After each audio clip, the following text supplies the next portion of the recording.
Para Drupadi wonten dawuh Prabu kala sereng mati.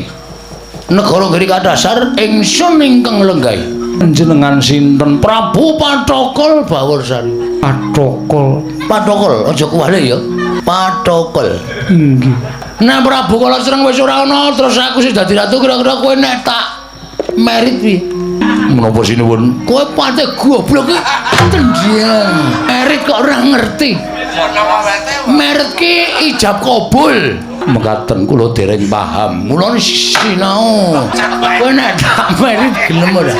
Merit menika menapa? Tapet bojo. Sinuwun menapa panjenengan saestu lahir batos, lahir baten. Tobat kula purun sinuwun. Waduh!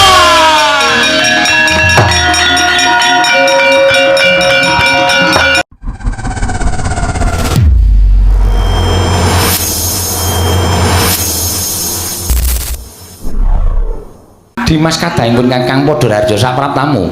Karna kakangku slamet bektiku katuru. Tak tampa Dimas pangestunipun Kakang Tampanana. Tak gegem dadekake jimat Werkudara. Sawise satata nggonmu lenggah. Dimas ana wigati apa dene sira sowan ana ngarsanipun Kakang Duryudana kakangku. Sing gedhe pangapuramu. Nggonku sowan ana negara Ngastina iki ora butuh karo Duryudana lan ora ana perlu karo Duryudana kakangku. Nanging pancen niatku mung merga kepengin sowan karo guruku Bapa Durna ana ing Sukalima. Nanging gandeng aku njujuk ana ing Sukalima tinemune suwung tumuli akeh cantrik kang padha ngendikake yen to Durna bapakku dina samengko mapan ana negara Ngastina. Kadreng rasaku ketemu karo wong tuaku Durna. Tumuli aku sumusul ana ing negara Ngastina. Wigatine apa Yayi? Monggo pengin ana bab ingkang tak takokake marang Durna bapakku.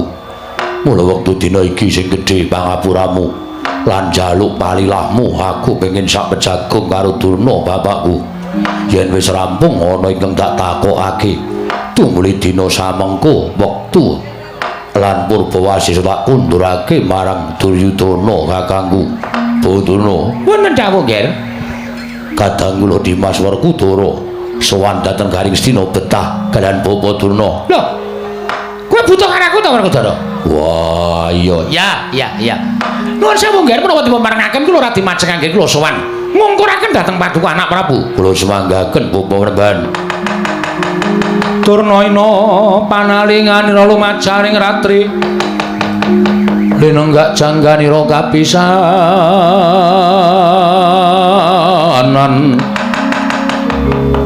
aneng prang Bratayuda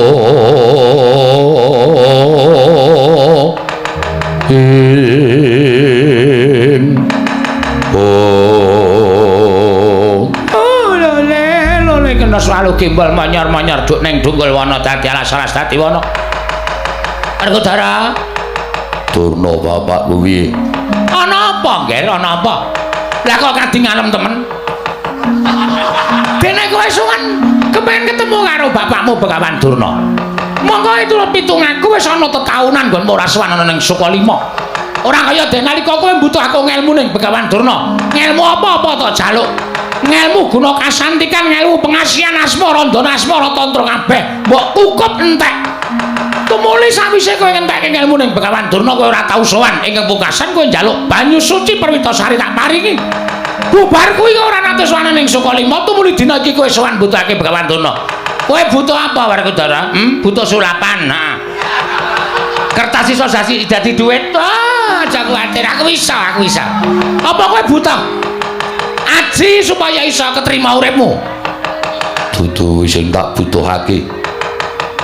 Tumrap Werkudara ketrima karo ora perkara menungsane sing menehi nanging merga nggonku manembah marang panguwasaning Gusti. Bener. Lah banjur apa sing tak butuhake? Aku butuh takon karo Durna bapakku. Lho. Takon apa Werkudara? Takon apa? Apa takon babagan ilmu? Apa takon sastra? Cetha tanpa tulis? Mengko aku ingkang bakal maca sastra cetha tanpa tulis kuwi ana Werkudara. Kuwi yo ngelmu sing dhuwur, ngelmu sing pancen ora ana tandinge. Dudu kuwi. Lah kowe arep takon apa? Puntadewa kakangku dina iki sedih. Lho. Sedih kenang apa? Merga wis watara ana 3 sasi iki. Bojone Puntadewa kakangku Mbak Yu Drupadi ilang. Kok ta? Prameswari negara Ngamarta Dewara Drupadi ilang. Ya pancen bener mengkono. Oh, lole. Lah apa ora ngrawuhake para Brahmana winasih sewa sugata menyang para nimpuna supaya goleki menyang endi dununge Dewara Drupadi. Kabeh wis tak rawuhake ning ora ana sing iso ngandhakake. Tumuli aku kelingan yen aku duwe guru sing banget tak junjung derajate. Pendhita sing kondhang monyor-monyor. Ya kuwi Bapa Mlemban Durna, mula sowanku aku pengen takon karo kowe. Takon bab apa? Wara Drupadi Mbak Yu kuwi menyang endi? Yen kowe iso ngandhakake tak anggap kowe guruku tenan. Yen ora iso ngandhakake, wah aku isin duwe guru kaya kowe. Oh, lole kenthos walu gembol manyar-manyar juk ning dungkul wana dadi asras dadi wana. Werkudara iki bab sing ora enteng lho Werkudara. Iki ora bab sing baen-baen. Ning iki ngembet marang kararjaning anak Prabu Puntadewa merga ngene. Seka paningalipun bapakmu ing Sokalima, paningal batinku wis gawang-gawang ana padoning netra ning nganti Wara Drupadi ora ketemu. Ora nganti gantaran wektu setahun kakangmu Puntadewa bakal tilar donya, Nger. Wah. Aja ngedeg-degi atiku. Ora, kuwi tenanan. Aku ora gawe-gawe. Kakangmu Puntadewa bakal seda. Merga kelangan garwane sing ditresnani ya kuwi Wara Drupadi. Mula wektu dina iki kudu digoleki. Mula kowe kandha Mbak Yu ku endi lak golekane? Werkudara? Nggih. Aku njaluk wektu ora ketang nulung-tulung kedheping netra. Aku tak nglakoni semedi sedhela ya, Nger. Wah, arep nglakoni semedi. Iya. Menyang endi papanmu ngono bakal semedi? Ora tekan kono-kono, ning kene wae. Durna kuwi sak ciptane dadi sak sedyane ana sing tak karepake iso kasembatan. Mergo aku pendhita ora mbiyeh-mbiyeh. Iya. Dudu pendhita ming cepete. Iya. Mula aku semedi nang ndi wae mesti kelakon pencang aku. Wah, kaki semedi yo. Tunggunan sawetara Werkudara. Ora usah ditunggu ning ruang tunggu ning kene wae Werkudara. Iya. Tunggunan telung kedheping netra ora nganti aku iso ngandhakake Mbak Yumu Wara Drupadi menyang endi. Ing Kang samar pamoring sukma sinukmaya. Apa cek apa jalan? Sinukmaya winayu ing ngasepi. Atite ta ndek. Semedi kok rapale kaya ming awur-awuran. Ana rapal kok atitut bae. Kakang Durna pun rampung napa dereng? Oh, lole Werkudara anakku, Nger, anakku Werkudara. Cah bagus, Nger. Bener kowe. Pancen kowe iki wong waskita, pancen kowe iki wong pinter, pancen kowe iki wong lantip manggraitane. Iya. Kowe duwe penemu yen kowe takon karo bapakmu Begawan Durna iki mau aku wis semedi. Durung nganti sukmaku tekan ana ing Alamantara. Ana ing dalan wis dicegat karo para dewa. Dewane 3 widodarine 2. Widodarine sing siji wis kewer-kewer ora karo.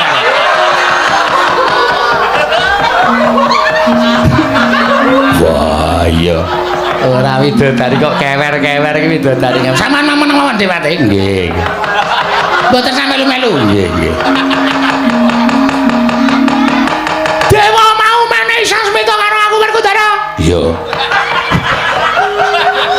Wis tak tampa sasmita mau kanthi terwaca. Iya. Mbak Yumu Wara Drupadi isih urip ora tekaning pati. Wah. Ning jebul nalika semana dewa kuwi menehi gambaran. Ingkang gumana mosek ana ing paningalku do nalika semana ana gegambaraning kawula cilik ingkang blasah tekaning pati mangka kebak utawa adus getih. Wah, gambaran kawula cilik ingkang padha blasah adus getih. Tegese piye? Tegese pancen ketemune Mbak Yu Wara Drupadi iki kudu nganggo ditumbali wujuding kawula cilik. Wonten ingkang kudu gawe tumbal kowe Werkudara. Kondo.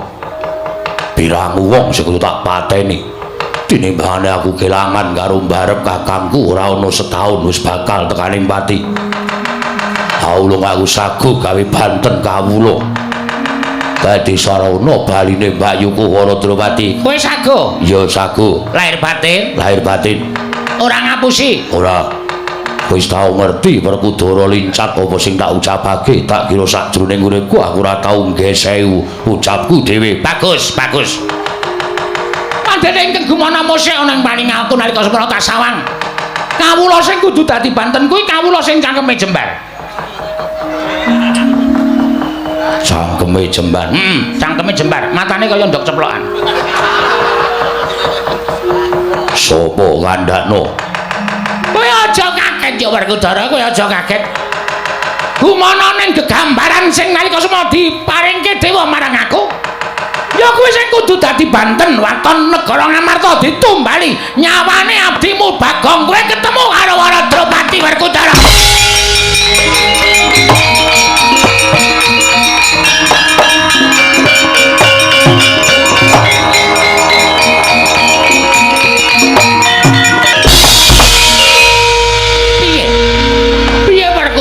Dadi njurmak prepet. Kowe katon ciput Pucet. pucet. Piye apa kira-kira kowe rada ora gelem mateni Bagong? Kena ngopo kudu Bagong? Bagong ipono kawanku, aku tau-taute digula wentah karo Bagong wiwit Jabang nganti Celaprang. Wiwit Kuncung nganti Gelung. Wah, aku ora iso nglakoni. Ya wis, ora apa-apa, wong kabeh mau ming pilihan. Kowe iso nglakoni apa ora? Nek kowe iso nglakoni mbayumu bali, nek kowe ora iso nglakoni ya wis ora dadi ngopo, ora dadi ngopo. Tegese mbayumu Wara Drupadi ora bakal bali, lan kowe negakake patine kakangmu dhewe Nalendra Ngamarta Prabu Puntadewa. Ngono ta kowe? Wah, aku ora bakal mentolo nyawangku handane kunarpane kakangku mbarep Puntadewa. Nek kowe ora mentolo kowe mangkat to Bagong pateni. Nek Bagong to pateni dadi tumbal negara Ngamarta ora esuk ora sore. Esuk Bagong tok pateni, sore Prabu Dewi Wara Drupadi bakal kundur. Sore Bagong tok pateni, esuk Wara Drupadi bakal kundur. Nek nganti mrucut omongane bapakmu Bagawan Durna, kowe aja ngaku wong tuwa karo Bagawan Durna. Wah, Dipetung, aja nganti klerak-kleru. Aku ora kok ngojo-ojoki barang sing elek, ning dipetung nganggo nalar sing ganep. Abot endi? Apa kowe abot Bagong, apa kowe abot anak Prabu Puntadewa? Wis ngono wae. Nek kowe ora kuat mateni Bagong ya wis ora apa-apa. Mbak Yu ora bali, anak Prabu Puntadewa bakal mati sakjroning setahun iki. Nek kowe tegel mateni Bagong, Mbak Yu bakal bali Pandhawa jangkep 5, cacahe ora ana ingkang cicir, ora ana ingkang gotang. Pandhawa tetep 5. Kakangmu Prabu Darmakusuma tetep sumandhing kelawan Dewi Wara Drupadi. Wis kuwi wae hitungane. Duryudana piye, Yayi? Yen tumrapun kakang abot sedulur tinimbane batur. Batur isih akeh. Yen perlu mengko Semar supaya golek anak meneh. Tumrap aku ora bakal kangelan. Kula nuwun sewu lho, Raden, namung Bagong kemawon kok dipun eman. Wong Bagong menika tiyang ndunggal kewarisan, wong sak kepenake dhewe kok dieman menawi cara kula mboten mathuk. Lah inggih ngeman ingkang neraka menawi cara kula. Wah, karna kakangku piye? Werkudara, He, sing nalar lho. tegese piye? Ya pun Kakang mung bakal matur sing nalar. Sira kuwi wis dudu bocah. Werkudara kuwi wis wong tuwa. Ala becik bener luput. Kabeh ingkang bakal mbok lakoni kudu mbok petung nganggo nalar sing ganep, mbok gelar, mbok gulung tuna lan bathine. Aja kesuruh nemtokake swiji-wiji ingkang tunane mengko bakal gawe getu ning atimu lho Werkudara. Wah, Werkudara, kowe iki rasa takon sapa-sapa. Sing arep temandan ki kowe kok dadak takon kono-kono. Tegese kowe wong sing ora duwe jati diri, kowe sing ora duwe adeg-adeg. Nek kowe takon karo wong kono-kono ki oke sing padha ngendoni karo Werkudara. Ngati lho, Bagong wis tau karo kowe. Werkudara, Kowe kudu eling, kudu digelar digulung padake Werkudara gendurenan gelar kloso. Men kari menyang apa ora ngono wae. Nek menyang ya mangkat to. Bagong dipateni nek ora kowe tegel karo sedulur. Wah, Bagong njaluk ngapura. Dipate, Pripun? Sampeyan percaya mboten kalih kadidayan kula? Nggih. Wong ini lagi kepengin wong dewane, sak ciptane dadi, sak sedyane ana. Nggih. Werkudara lah kok teko teng negara Ngastina dadi jalaran. Anak Prabu Jayadana kelakon penjangkane gawe sirnaning para Pandhawa. Niki wau nek cara kula kok malah kula duwe petungan liya. Petungan sampean pripun? Mumpung Werkudara tekan Ngastina, ketapke Kurawa, Werkudara dikeroyok krocok gaman. Kula tak takon Werkudara niku musuh Kurawa niku Kurawa 100 Werkudara ijen niku sampluki modar kabeh. Kok sampean dipenemu kok senengane ngrekasake wong to, Dipate? Mesake Kurawa lho, pendak-pendak jejer Ngastina kon mateni wong, pendak-pendak jejer Ngastina kon gawe cintrakaning wong. Mbok Kurawa niku benda salat. Benda rumangsa nek tumindak elek, tumindak dosa. Nggih. Kula niku ngerti tok sumbere niku sampean. Pun sampean mboten sangil melu. Kurawa mboten diketapke nyegat Werkudara. Werkudara niku surat-surate komplit. Kok dadak dicegat niku? Tegese niku dipateni. Oh, ampun. Werkudara batrene kebak. Mboten sak dipateni. Nggih. Pun dijarke mawon. Niki dadi srana Pandhawa tenganing pati. Nggih. Bagong pateni karo Werkudara. Bagong ora bakal sirak.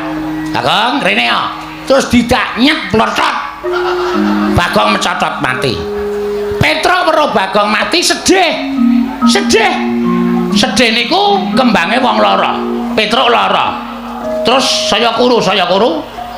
Petruk mati. Gareng layat. Bar layat lara.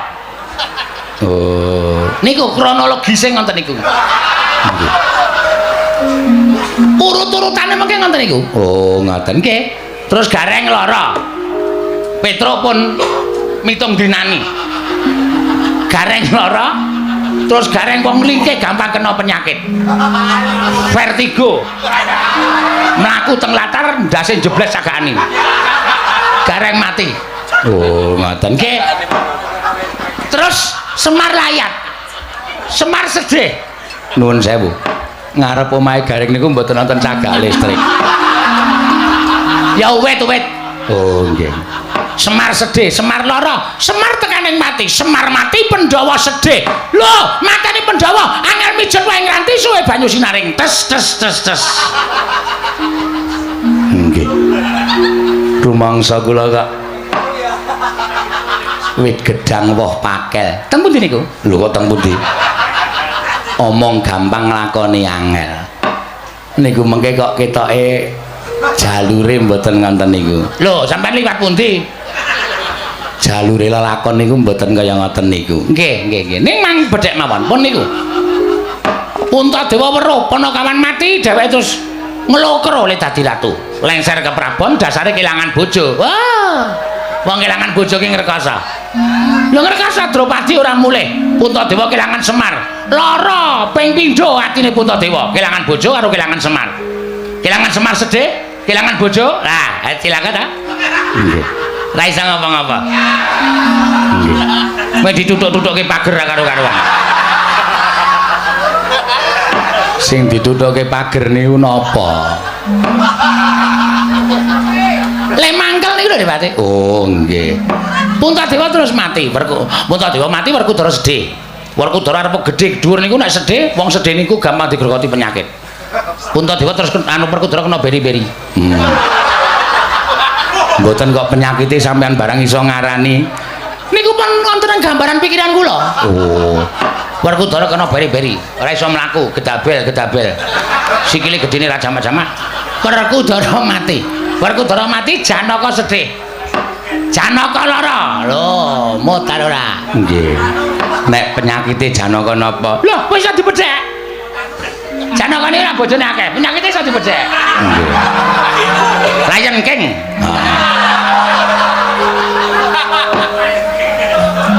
Janaka mati. Pati modar ora ana sing gelem nambani Janaka. Nggih. Janaka tekaning pati. Janaka tekaning mati kembar sedih, kembar mati kabeh. Pandhawa mati, anak Prabu Duryudana dadi ratu. Slaminipun gesang wonten ing negari Ngastina mboten wonten ingkang ganggu damel. Lho, menapa mboten moncer? Nalendra turun temurun putra wayah dados Nalendra terus wonten negari Ngastina. Pandhawa mati, Semar mati, Panakawan mati, Prabu Kresna ora trima. Tekan negara Ngastina malik buta gedhe banget. Buta sing teng pinggir niku. Semonten niku ngidak negara Ngastina kremyes. Terus Kurawa digulung kluthuk. Sukalima digumeng kurep kremyes. Pripun? Niku perang napa-napa kok mengkurep barang niku. Angge perang ta. Napa mboten ajul? Pun sampean rasa mikir sing werna-werna. Rasa mikir sing werna-werna, butuhe pandha tekaning mati. Bodono. Mboten dawuh, Ken. Menapa Werkudara mejahi Bagong menika mangke badhe kasembatan Miturut paningalipun ing Bapak Sukalima, ginangan paningal kula balik. Ingkang sampun kula ngertosi menika mangke menapa Bagong menika tertentu badhe dipun poteng-poteng dening Werkudara. nggih. Nah ngaten matur sembah nuwun rantamanipun Bawaduna menapa inggih badhe kasembatan mekaten. Maka tak dipun titeni. Bagong, Petruk, Gareng, Semar, Pandhawa sedaya badhe pecah. Marem raos kula. Kula nggih marem. Sampeyan marem mergane Iso ngaturake napa sing kula ngeruhi lho. nggih. Kakang Prabu Karno. Wonten dawuh Yayi. Pemanggihipun Kakang Prabu Karno babagan perkawis menika. Kula menika kok kados sowan wonten ing papan pamulanganipun lare-lare ingkang tasih alit-alit menika lho. Naminipun Menapa menika? Paman Arya? paut. Nah, paut menika. Gunemanipun kok ting clebung ora karu-karuan. Kaya omongane bocah wingi sore, monggo. Sakmenika Kyai Prabu mulai bali pitados kula semanggaken. Namung kula nuwun sewu, kula mboten badhe mancahi pirembagipun para sepuh ing sampeyan jenengi lenggah. Menika mangke badhe mrucut sedayanipun, malah saking paningalipun ingkang raka ing Ngawangga, Kurawa badhe kewirangan. Oh dulu kados pundi? Pemanggih menika benten-benten. Anak Prabu Karno gadhahi pemanggih atus makaten dipun sungaken nggih, dipun sungaken. Ning kula gadhahi pemanggih dalu menika Pandhawa Sirna. Nggih. Matur sembah nuwun. Sampun monggo sak menika kundur kedaton kemawon. Mangke mindhak saya kathah ingkang gadhahi pemanggih, malah panjenengan saya mboten pitados kaliyan pemanggih kula. Bapak Daryo. Wonten dawuh. Budhana kang padha sipuk wis ta sing ngomong ki kono wae. Sing ngomong ndika kuwi men Prabu Duryudana wae. Men cek-cek Kedhepati. Nggih, budhana kang padha sipuk ingsun kundur kedaton. Ingsun ya iya. Iya. Ngestaken dawuh nyuwun pamit madal pasilan ngatos sampun kados lari alit Paman Haryo Sengguni. Oh, lole Dipate. Pripun Kakang Turna? Jebul nyatane Werkudara arep goroh kalih kula. Ning pun mangkat budal wonten ing Karang Kadempel. Nggih. Nyatane Werkudara kanthi adine lanang nggih menika pun Janaka ya ming Janaka dijaluki supaya ngenteni sak jawining rangkah negari Ngastina. Kakang Premban leres. Terus sakniki keparenge Kakang Durna pripun? Ditonton. Dipresani kabul kawusananing lelakon. Yen pancen Werkudara Janaka mentala matane kelakon. Oh, dadi sarana rancaking lelampahan ingkang sampun laturaken dening anak Prabu Duryudana. Bagong mati, Gareng mati, Petruk mati, Semar mati, Pandhawa gampang dimateni. Nggih, muga-muga iso rancak kaya ngoten. Ning nek upama ora iso, sampeyan ampun ngendon-ngendoni karep kula. oh nggih. Sampeyan rasa dadak ngisru-ngisrui napa sing pun kula rancang. Oh nggih. Bagong mesti mati. Lire Bagong tekaning pati. Lho, Bagong ora bakal iso endo karo Werkudara karo Janaka. Janaka Werkudara mateni Bagong, Bagong candhak karo Werkudara babeke ngebuk modar. Upama Bagong mlayu Janaka niku limpat olah jemparing. Jemparing karo Janaka, Bagong tekaning pati. Oh, kasembatan penjanganipun Begawan Durna bakal gawe pati ning para Pandhawa. Syukur-syukur. Ditonton Dipati. Monggo kula dherekaken. Adoh diceraki, cerak didoi. Lha angel ta, maju mundur niku tadi. Nggih. Pokoke laku dedemitan. Weh, lah kok medeni. Mboten medeni ming lakune tok kok. Oh nggih. Aja nganti kawis tala cedhaki Werkudara Janaka. Nek pancen wong loro niku mengke goroh, Kula dhewe sing ajeng midana karo Werkudara karo Janaka. Monggo Kakang Mremban Durna.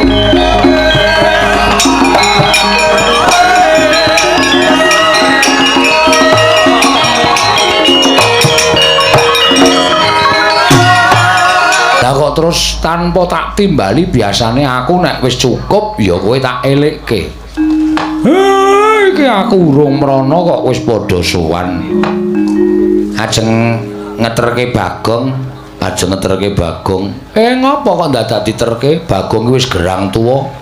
Kok dadak diterterke barang? Ajeng matur ngersane Bapak. Piye to, Le? Kawune ngono, Pak. Kula menika nyumpena. Ngimpi? Nggih, Pak. Ngimpi apa? Wancine enjing. Sumpena nika wonten 3 perkawis ngendikane Bapak. Iya, piye? 3 perkara to, Pak? Titiyane gandayane puspa tajem. Bener. Impen sing arep nemahi nika biasane esuk. Jarine wis jam 2 tekan jam 4. Iya. Impen kuwi aku nglilir pas ana kirik jegok, Pak. Pitik kluruk. Tegese wis wanci esuk, Pak. Lah kowe ngimpi apa? Aku ngimpi omahku ki ewoh, Pak. Ewoh apa? Ewoh mantu. Weh, kosek. Aja sembrono. Kuwi impen ora prayoga lho, Tole. Lah sing dimantokke sapa? Sing dimantokke aku, Pak. Wong tak bandem wong tuwa. Gawe kaget ora?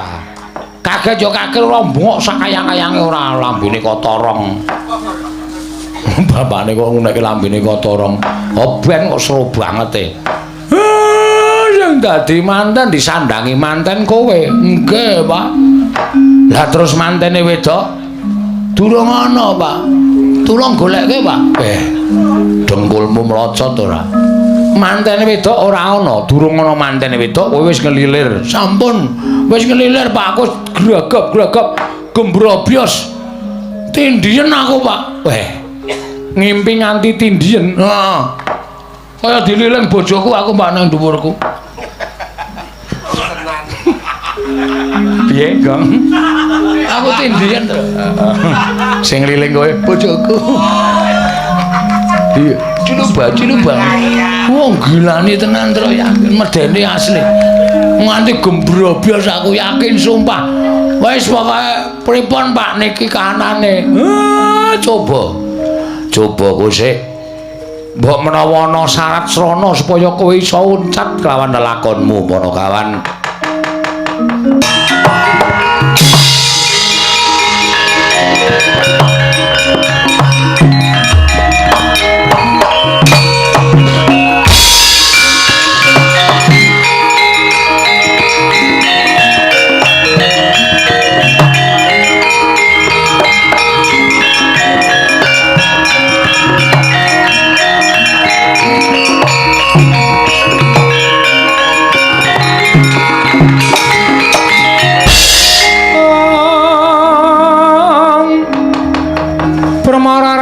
Swamyong ambrang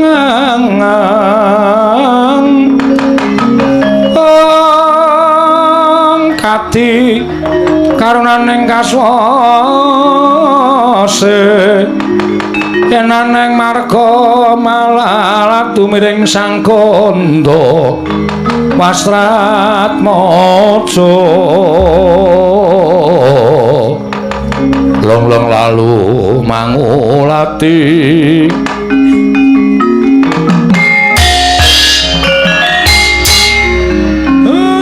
bekti kula kunjuk Ndara ya Kakang Semar ndak tompo Ndara Werkudara bekti kula nggih Den ya Semar ndak tompo Ndara bekti kula Ndara Janaka ya Nala Garing ndak tompo Ndara Werkudara bekti kula nggih Den ya Garing ndak tompo Ndara Janaka Ndara Werkudara bekti kula ya Petruk ndak tompo Ndara bekti kula ya Bagong ndak tompo ya Bagong ndak tompo Enten apa, Gus?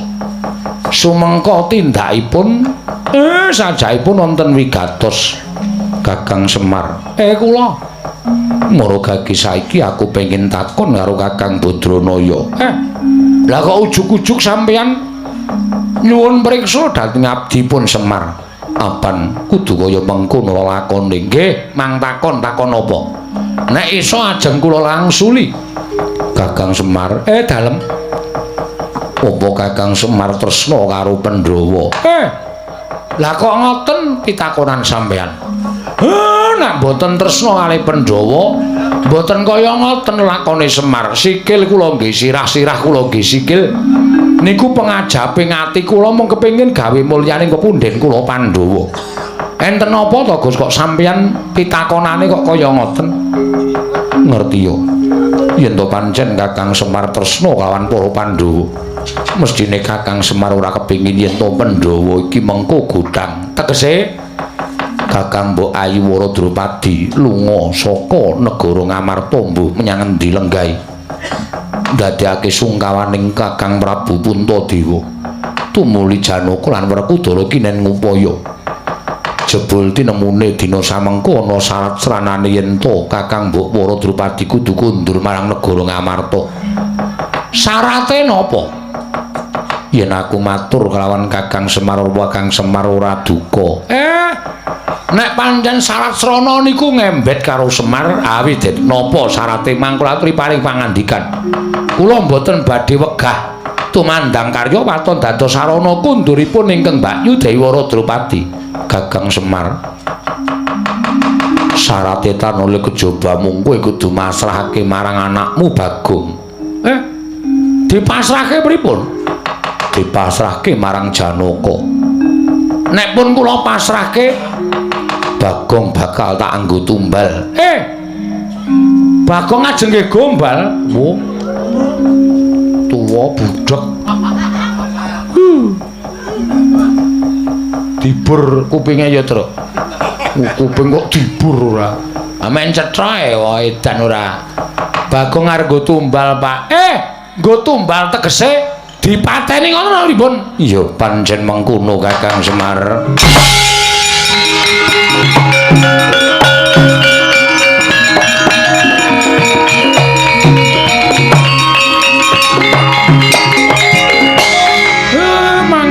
Mangke riyen. Niku sing dawuh kaya ngoten sinten? Sing dawuh ya kuwi bapa Mremban Durna. Ya sing dawuh Durna bapakku. Den. Nuwun sewu bareng sampean ngendika kaya ngoten ati kula kok kaget. Kula kok miris sampean kok bola-bali percaya karo Begawan Durna to. Cobi kula tak nyuwun priksa.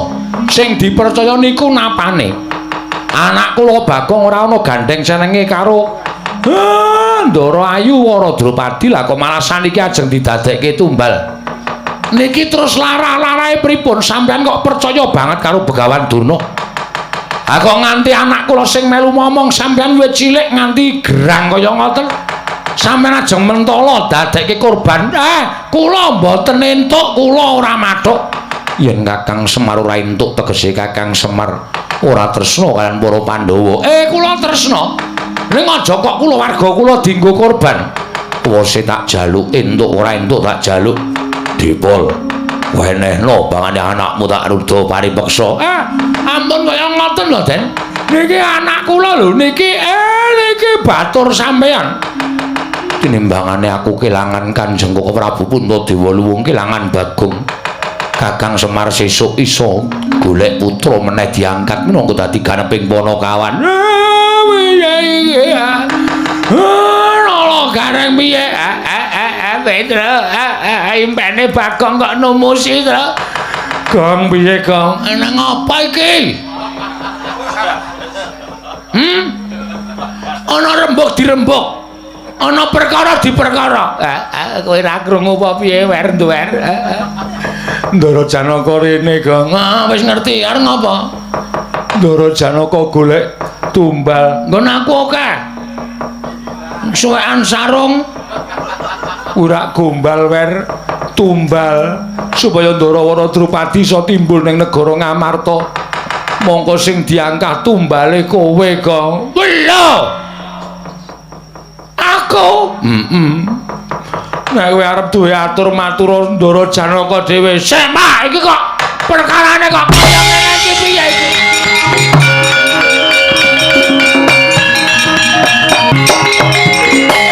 Ampun ngawu gawar ngawur sampeyan.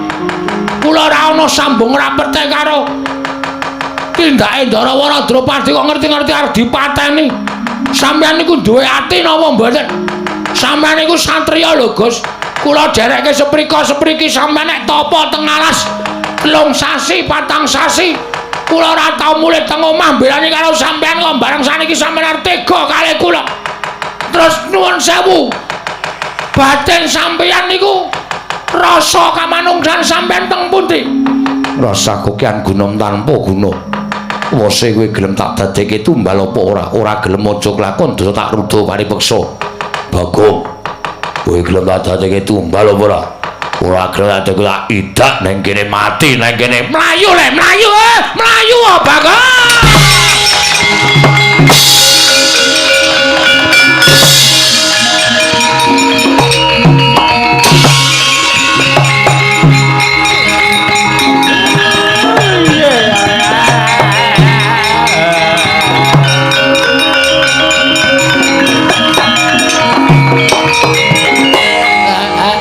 Piye kae, Pak? Piye, Pak? Aku dhewe ora ngerti. Bagong mlayu dioyak Ndara Janaka, Ndara Werkudara. Monggo satriya-satriya kae nek urung kelakon penjangkane ora bakal mandeg. Terus ngabarana bojone Bagong. RT RW dukuh dikabari nek Bagong mati wis urip kok to patekke kae engko ora urung kecekel ya tong dhewe kelangan nadi Pak sampean ampun mendel mawon kuarsuwaning negara Ngamarta lelakon iki arep tanjihke karo Sinuwun Puntadewa.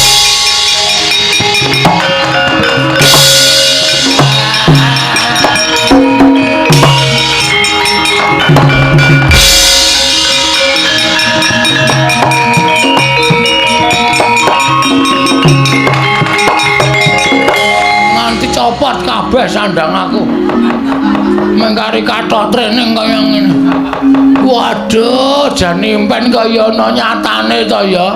Aku kok dadak ngimpi dadi mantan barang ki kepiye to ya. Oh, alah Mir. Oh, alah Reng, kok ora nyono-nyono mau tetembangan kepenak-kepenak kok saiki kowe kudu pisah kambek mami. Oh, alah Tro. Sayonara ya Tro. Sampai berjumpa pula. Wis mlekoso uripku. Nek ora mlayu ndelik. Monggo Ndara Werkudara jangkae semono ambane ora tak.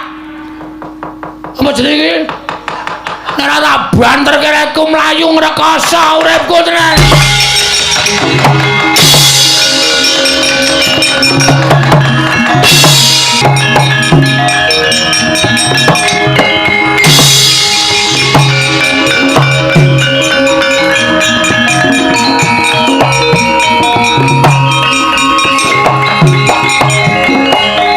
Jroning mlayu kok pikiraku kok dadi bingung ta iki. Aku arep nendi, arep ngenger karo sapa? Wis ora desa anak, ora desa sedulur, ora duwe kanca. Wah, wis repot tenan uripku iki. Monggo Ndara Janaka isih ngoyak terus kaya ngono kae ya minta gawe bingung aku mlebu grumbul jebol kono. Isih do tingak-tinguk goleki telapakan kakiku. Ngene goleki karo aku wis. Oh alah dewa. Kok dadi kados mekaten lampane ingkang kedah kula sandang dewa. Panjenengan mentala dhateng jasad kula. Oh kelingan anakku sing cilik. Oh ora bakal ketemu karo aku meneh kowe le. Nah ya wis mending mengko ya nakale ra jamak-jamak. Nangane njukuki dite bapak. Wis jan anak kok kaya arep dadi maling. Nek ora tak tinggal wis malah repot uripku wis tak golek dalan ning pati wae aku.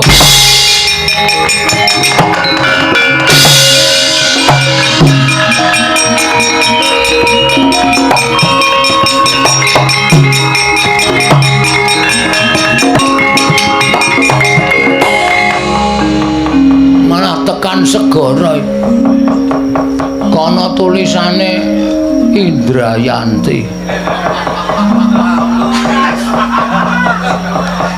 ke timur Kukup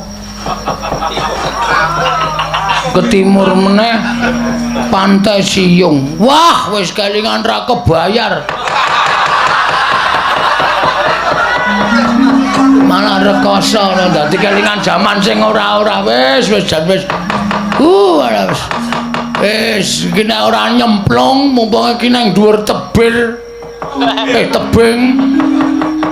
aku nyemplung blung siraku ketampan karang terus modar wis mati ning ora dipateni bendaraku wis semet ning nek ngisor ki ora ana karange nyemplung set ombake suda nyut entuk watu ning daratan cuwok mongko ora mati ming gagar otak ketrap-ketrip parani Ndara Janaka terus dilinggis ndasku nung wah lara tenan yakin mbok sumpah nek aku nyemplung laut mongko ora ketaman karang laut ki iwake gedhe-gedhe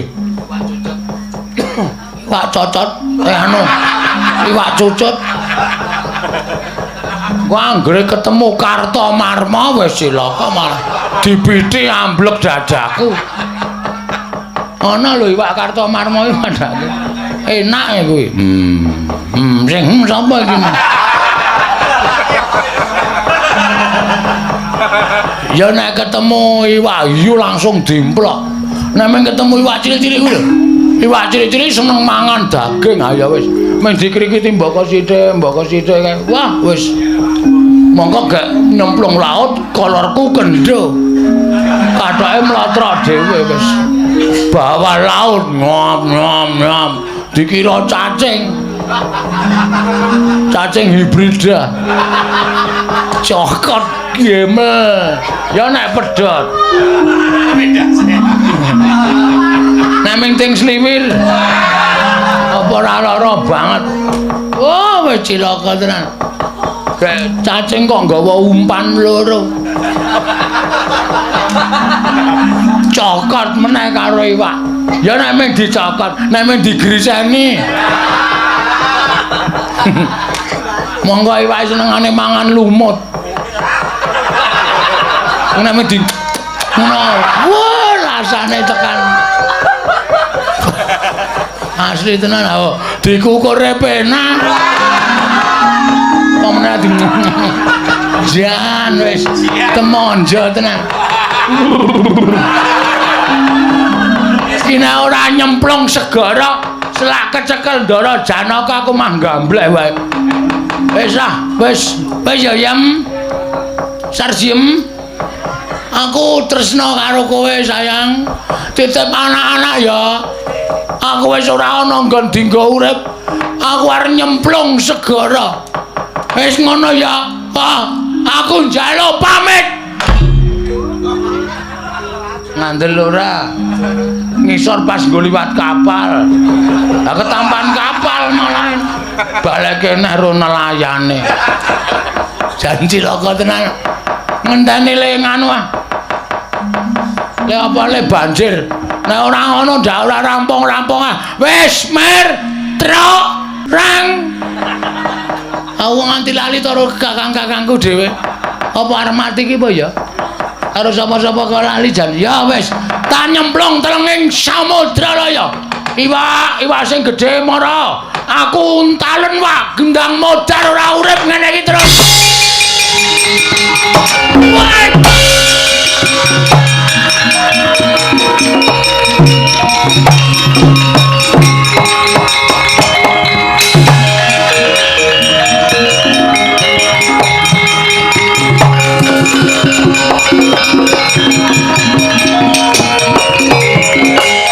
iki entuk-entukane nek wong seneng adus ning kali iki ngene iki. Ternyata aku ya isih iso renang. Isih iso enggak dadi sirahku ora klelep. Ya menek pas ana ombak iki sok ngombe. Ora apa-apa. Ora masalah. Kari ngenteni iwake saka ngisor aku disedot ngono. Wis ben. Ngening saya tengah rak iwake saya gedhe. Nek nyerot aku rak langsung kelek. Ngandel ora? Wis mulai ana sing ngrikiti ta. Iki ora sembrono iki ayo. Keriye. Ora dimplok mung diombak sambut. Iki mesti wasapu-sapu iki. Sing cangkeme cemimpok kae.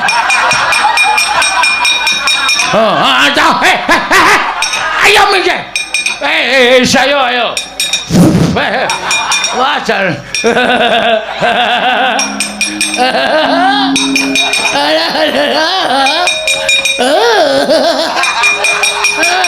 Wah, ya dikrikiti sing cilik-cilik sik ora masalah wis, Ben.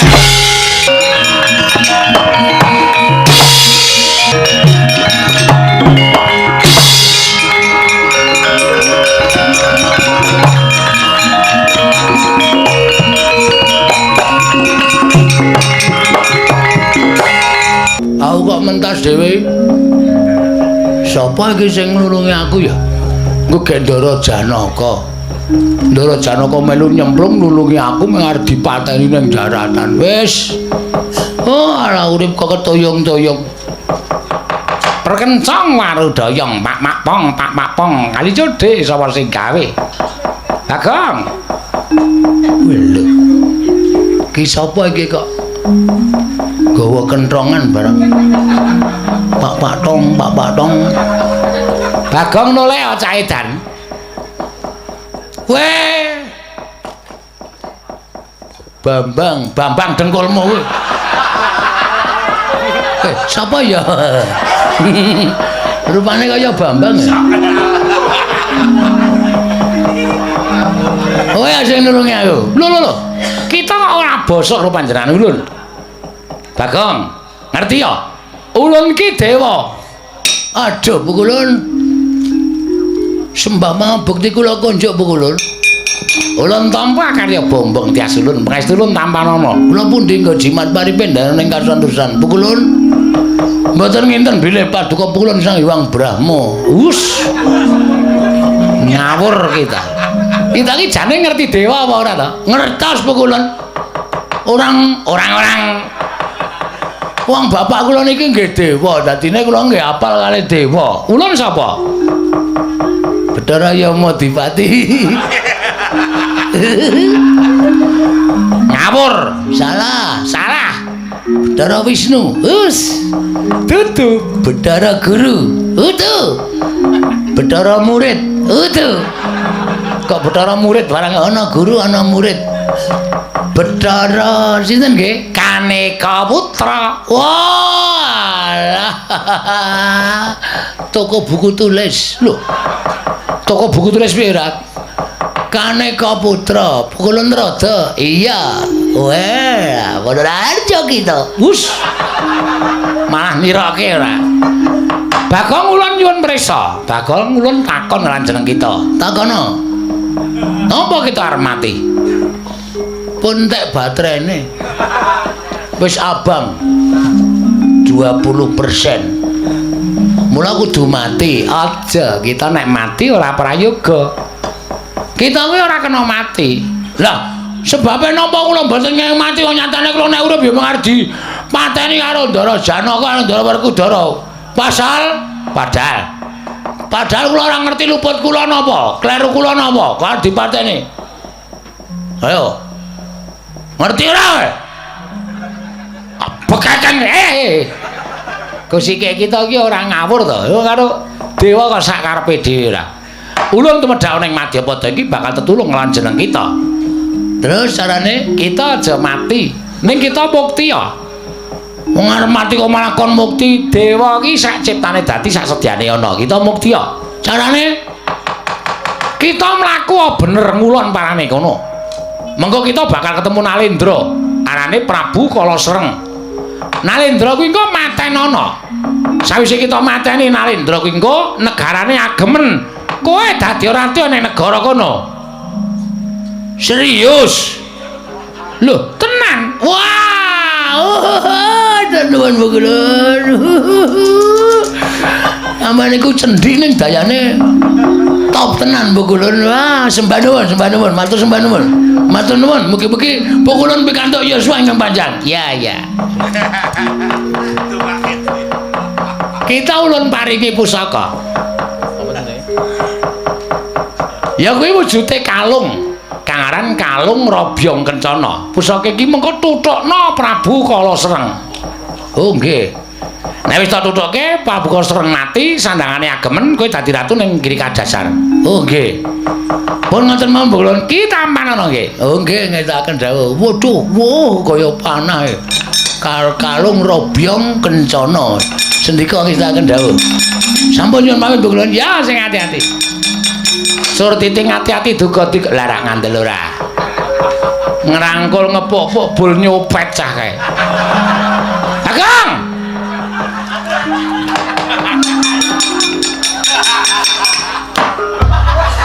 Wonten dawuh Bukulun. Wis, dompet tulun baleke. Kowe konangan wae ana isine STNK barang. Napa dewa niku numpak kendaraan? Belo, aja tok sepeleke. Dewa kuwi ya nitih kendaraan. Kene barake. Oh alah, kaya konangan ngepuk-puk kok nggo ngesak ora. Ah, sembrana ora. Pun kula delok e wau. Iya. Saman kok nyimpen fotone bojo kula. Wes. Sing kandha sapa ora wae? Ayo. Oh, ajar nang kene. Ora ngawur iki garwa ulun e wadake. Wah, persis bojo kula e. Berarti garwane Bukulun Trada niku nggih elek. Ayo Ben. Sing penting tresna kok. Matane wurdek Ben. Ben sakarmu karo. Andeng-andeng kok nang ngisor mata wis ora apa wantut babar. Ben ya wis Ben arep apa-apa wis Ben. Wis kana mangkat ulun kondur makayangan ngatosaken Bukulun sembah kula ingkang nderekaken jengkar paduka Bukulun Bathara Trada. Ya, muga-muga kasembatan panjangka kita ya.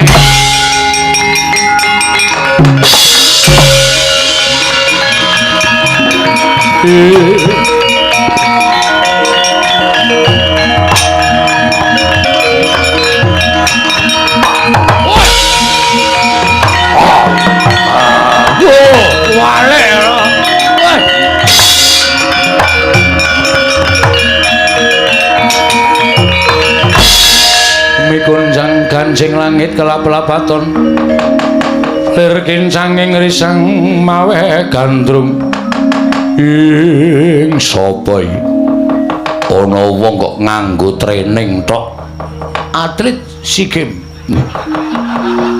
2019 cabang olahraga sekak kok nganggo training. Ndupang jaranku ya wae. Lho. Sapa wae? Prabu Kalasreng. Iki menungsane. Lho, kowe sapa? Takon karo aku. Putrane Bukulun Bathara Trada.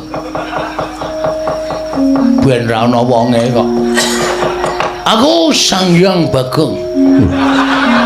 Sang Hyang Bagong, apa kowe dewa? Dewa gedhe tur dawa. Aja ngawu gawar ngawur. Sapa kowe? Kalasreng. Ngapa kowe trutusan tekan kene? Golek sendang bakal tak nggo siram jamas nggonku klakon dhaup karo Dewa Drupadi. Iki malinge keparat.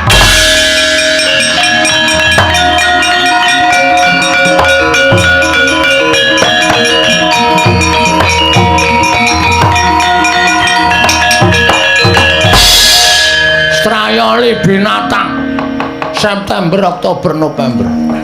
Menungsa rata-tanan kowe jebul ratu Gustiku Dewi Dia Ayu Wara Drupadi ilang saka negara Ngamarta iki saka pokal gawemu Kalasreng. Lho, kowe sapa? Aku abdine. ora mbaleke wala Drupadi tak untapke nyawamu.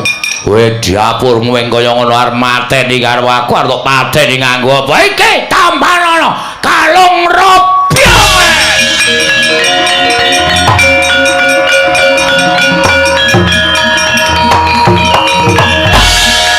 Pancen omongane pukulun Bathara Antarada iki pancen nyata.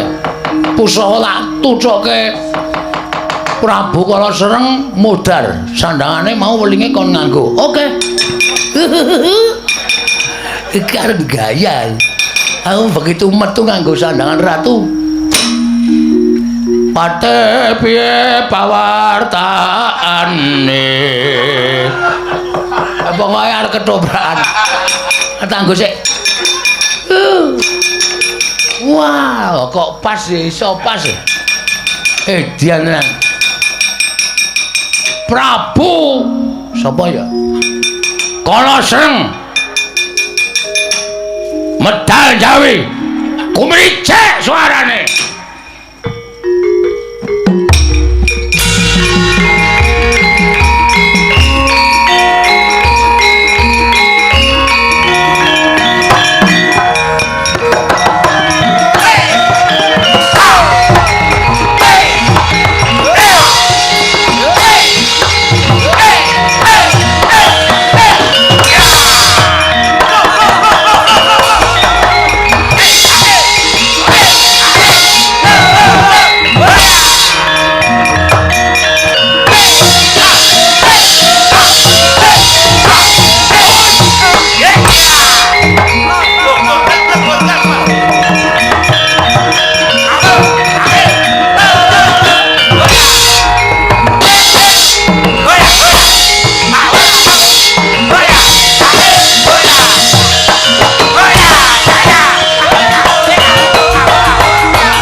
Oh, mengke-mengke aku.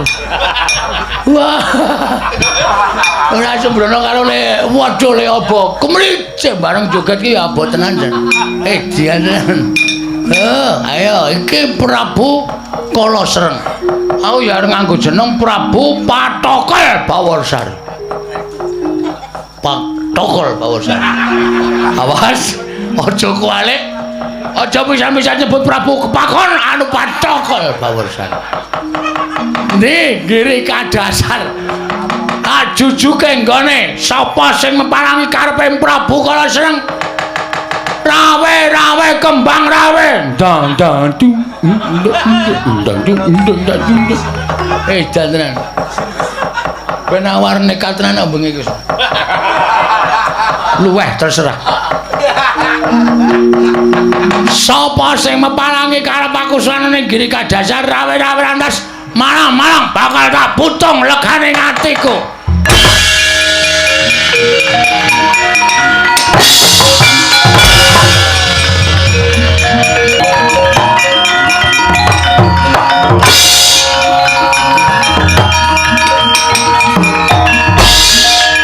Lho sapa iki? Nganggo sandangan ratu, wonge cendhek kepalang. Lek nomoripanmu gatena gobokmu, aku sing bisa mateni Prabu Kala Sereng. Mula sandangane Prabu Kala Sereng tak agem. Aku Prabu Kala Sereng sing bakal lenggah dampar ke Prabu ning negara Giri Kadasar. Kowe sapa? Pate Sengkuni dudu. Pate Rumeksa Praja. Negarane Prabu Kala Sereng tak wenehke apa ora? Ora bakal wenehke tendiang nganggo sepatu. Letuku nang Lazada.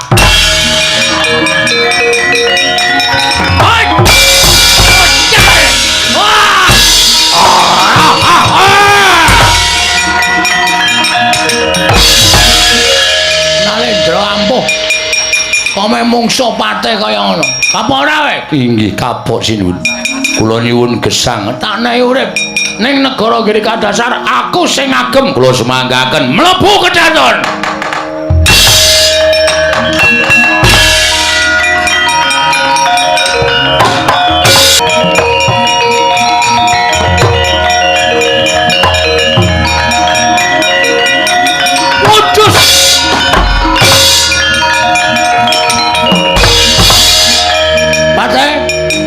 Pate. Waduh. Pate goblok. Nek ratune mlebu kraton ki melu. Inggih sinuwun inggih. Goblok. Inggih nyuwun pangapunten. Nyuwun pangapunten sinuwun. Ora ngerti aturan kowe. Udus kowe. Inggih nyuwun pangapunten. Prabu Pathokol Bawarsari si tangan besi ya padahal. Iya parengipun kados pundi? Iki sapa iki? Kono Elsi nanggen. Ngan menika ngawur. Menika Dewi Waradrupadi. Udus. Waradrupadi kasinggihan mekaten. Iki putri saka ngendi te? Saking negari Ngamarta. Kok tekan kene Dipun cidra Prabu Kala Sereng. Neng ngono iki berarti bekase Prabu Kala Sereng. Dereng purun dipun garwa Prabu Kala Sereng. Waduh, isih urung tau dijamah. Dereng. Waradrupadi wonten dawuh Prabu Kala Sereng mati. Negara Girika Dasar ingsun ingkang lenggah. Panjenengan sinten? Prabu Pathokol Bawarsari. Pathokol aja kuwale ya. Pathokol. Inggih. Nek Prabu Kala Sereng wis ora ana terus aku sing dadi ratu kira-kira kowe nek tak merit piye? Menapa sinuwun? Kowe pate goblok iki tendian. Merit kok ora ngerti. Merit ki ijab kabul. Mekaten kula dereng paham. Mula sinau. Inggih. Kowe nek tak merit gelem ora? Merit menika menapa? Tapet bojo. Sinuwun menapa panjenengan saestu lahir batos, lahir baten. Tobat kula purun sinuwun. Waduh!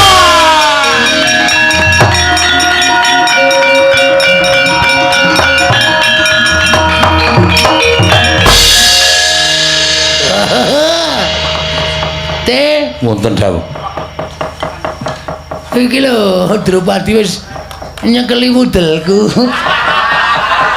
Te Wonten dawuh. kok ngoso kowe. Dundang kok ngoso ora. Inggih wonten dawuh. Ade Inggih. piye perasaanmu nek wong lanang dicekeli weteng ngene iki? Gak sing nyekeli wong wedok ayune kaya ngene iki, Teh. Aduh, Teh. Teh aku tukoke pil kita. Badhe kangge menapa? Aku wis angel, Teh. Inggih. Nek ora dibantu nganggo obat-obatan kira Sampun kados mekaten. ora Drupadi kowe tresno tenan. Saestu lahir batos. Nanging kula nyuwun Apa? kula gelem dipun dawuh panjenengan ning njaluk diwayuh. Edan. Ada sikune wong bagus ngene iki ya, Teh. Inggih. Bagus apa? Jabure kaya cowek ngono.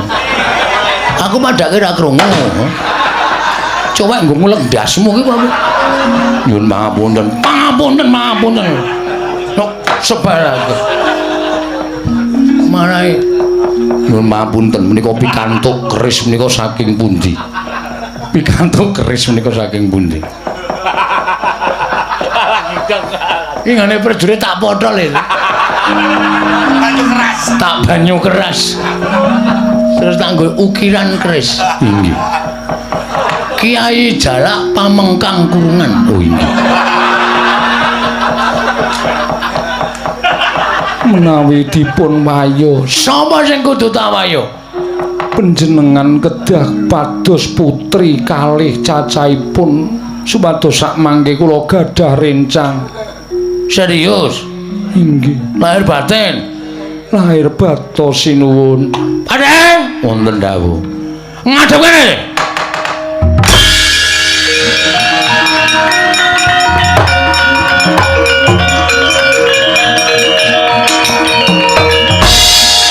Dropati wonten dawuh aja cedhak-cedhak pate abape mambu. inggih ngestoaken dawuh Di samping Mas. Mas kula nginipun nyebut Mas sinten? Mas Patok.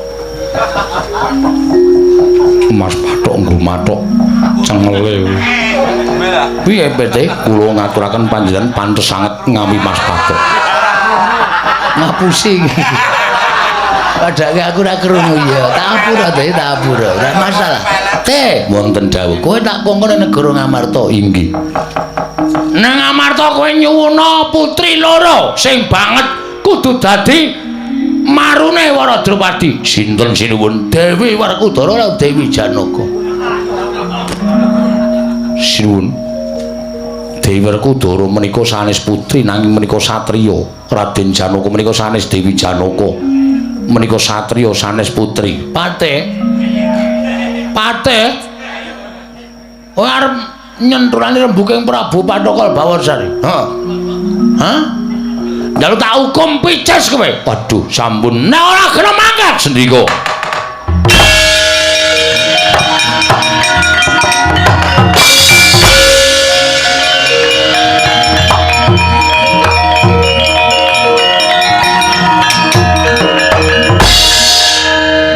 Wara dubriksa Drupadi. wah jan kowe manjinga ning akekku mata kucing. Kowe tak gawa ning negara Ngamarta mergo aku kongkonan pate kok kaya ora percaya. Marengipun Ayo di tunjem pate kowe ditungka. ya ratu rong suwe iki ora ngerti basa ditungka. Inggih, manjing pundi? Kono ngonake Inggih. jarikmu keri inggih. Semilake Inggih, nyuwun pangapun. Ayune wis mapan ning nggonake ya sayang. Inggih. Aku tak nututi pate kowe, pate petok pate. Dikongkon klomat klamet. Lah malah ngangkring barang. Tendangi tenan kowe.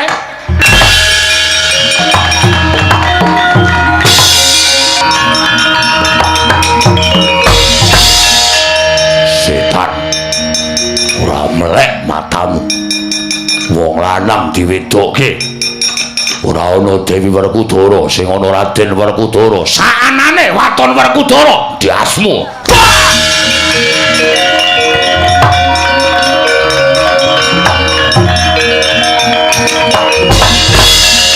Mudar. Wani madunke Werkudara tatane nyawa. Sepelekke. Wah, kon rene Ratu Gustimu. Suweke cangkeme.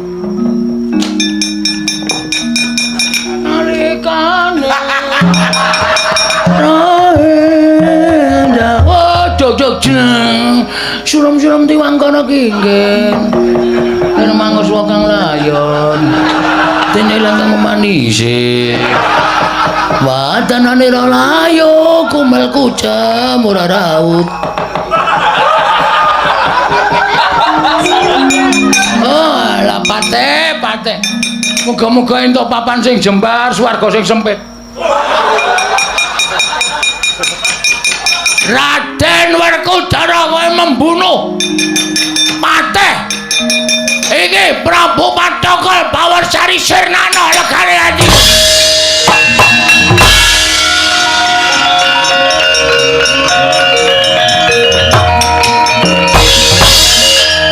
Sayangku. Wah, Raden Werkudara jebul ayu tenan. Ya ampun nganggo kathok seksi banget. Kathok ketat meneh. Oh, Padha Raden sing pamungkas. Aku sayang karo kowe. Kowe arep tak gawa ning negaraku ngiri kadasar. Kowe arep tak dhaup. Raden, sayangku, cintaku. Wah, iki Pathokol Bawursari dasar kepara nyata.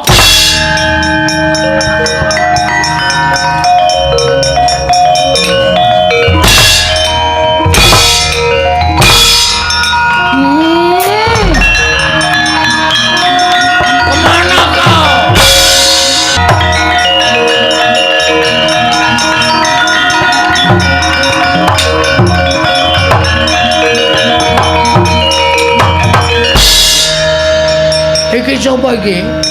Raden Janaka. Dewi Janaka. Iya dasar kepara nyata. Ayune tumpah undung. Dasar asu. Ana lencer kuning.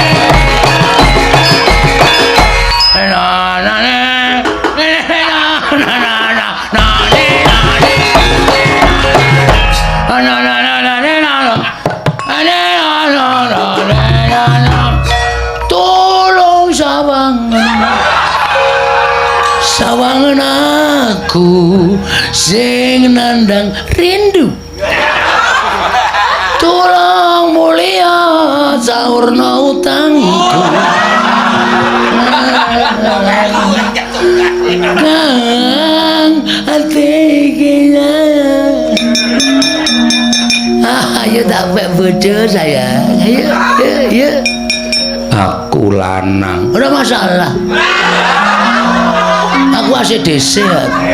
Aku lanang gelem wedok gelem. Aku kuwi lanang.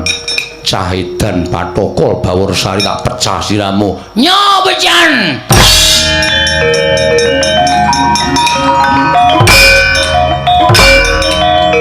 Sayang.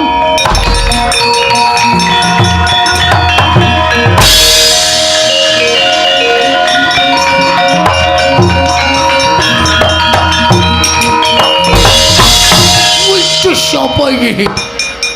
Awake kok dicet ireng. Iki sapa? Pathokol Bawursari. Prabu Kresna. Janaka tak pek, Werkudara tak pek. Wih lah janjane kowe tak kandhani ya. Upama kowe ora seneng karo Werkudara karo Janaka kuwi janjane sadurunge kowe patihmu tok kongkon mau. Janaka karo Werkudara kuwi arep tak ijapi. Edan. Masa lho tenan. Mergo aku ya tresna karo Werkudara karo Janaka. Wah, padha-padha raja penglamar pancen ngono ayo padha dilamar bareng ayo.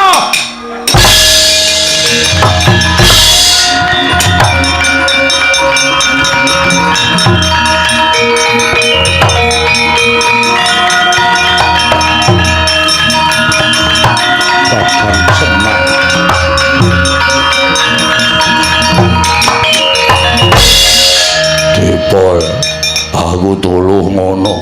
Kakang Semar aku tulung ngono. Kok ora Bundarawati malah melu-melu perkara iki.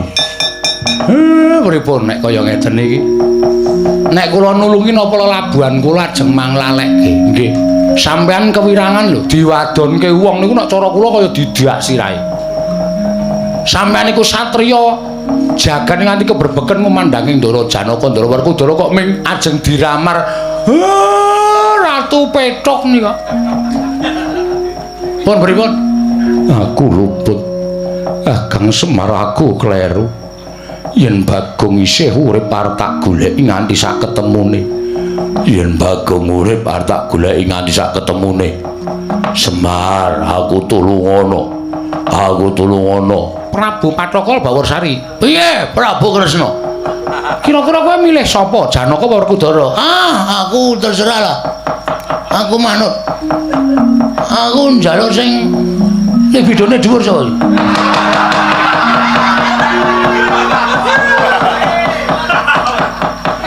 Janaka. Aku Janaka, kowe Werkudara, aku nek gedene semono keling ayahi. Repot. Kakang Semar tulung ngono aku.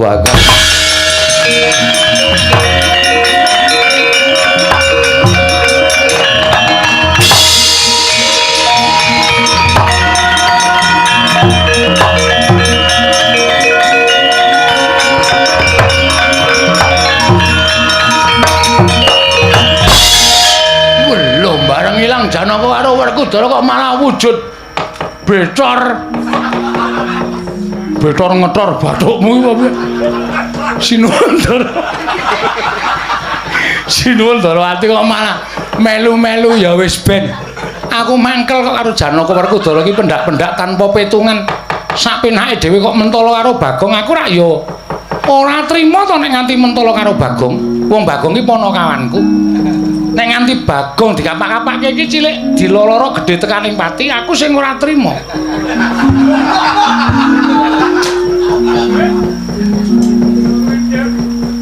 Garing nendi? Teng mriko. Petro teng mriko. Kae kon ngajar ratu kae. Lambene kula ora pangling. Ya pancen le dandan ki lambene digawe ciyut. Kan kita orang gobleh banget. Ning ora ya kelingan to. Bagong iki mesti mambu solar. Nggih. Lah wong saka kene breng-brengan ngono kok. Petro adimu jek urip. Wos, lataki tenan ra.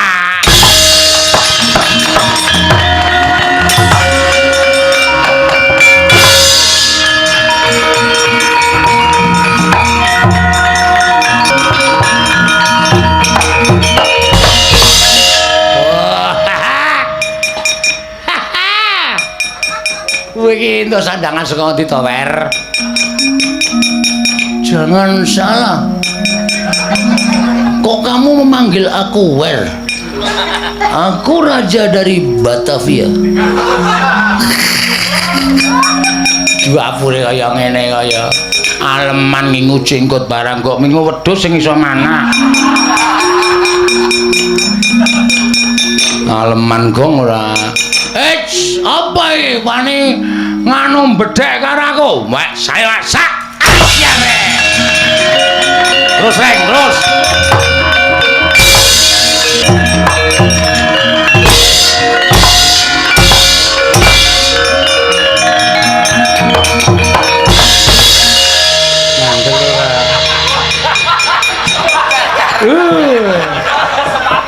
Aku itu ayo. Bagong anu gareng nendi? Aduh. Sing ngimpi dadi manten aku sing mati gareng. Ah gareng mau ning ngisormu ya. Heeh, tak walik. Oh tak jeblos-jebloske aspal sak kayange. Reng tangi reng, dadi ratu kok. Ndadak mati barang reng. Ya wis ora masalah. Bojone gareng rada lumayan lho, Truk. Ha iya. Damine kemaya. Ya. Ah, plinteng tenan ya. Rumasane anggere muni ana dulure mati kok bahagiane ora jamak-jamak. Ning arep do aneh-aneh ora.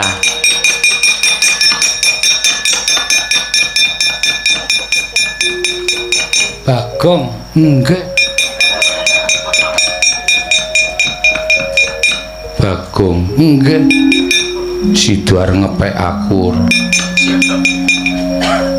Sido ngedek.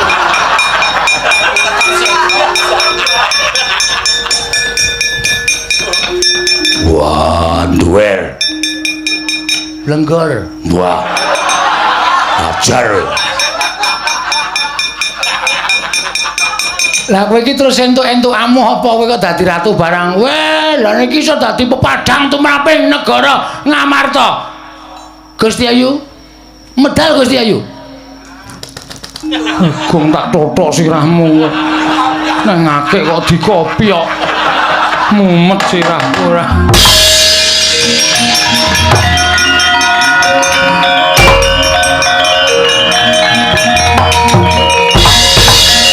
Ora edan. Lah iki Prameswari Ngamarta mlebu ning ngake dikopi kok wae. Nek mboten dikopi ora metu. Metu ta? Iya. Kandhane kok. Ameng kula ngeten kowe. Ancung metu ora ayah keten kok. Nek mboten dingeten ki ora metu. Iya. Ngerti aku nggih. Bagong aku njaluk ngapura. Bagong aku njaluk ngapura. Nggih, pun mboten napa-napa. Sing penting Darawara Dropadi wis kondur teng negara napa menika? Ngamarta. Terus kula ya wis iso mbaleke Dewi Wara Dropadi. Yai Ratu inggih ngatur panuwun Koko Prabu inggih sami-sami. Gareng ya sempat-sempate mlayu bali. Anggembok omahe. Bojoku tak pasung nang kamar. Aneh-aneh wae.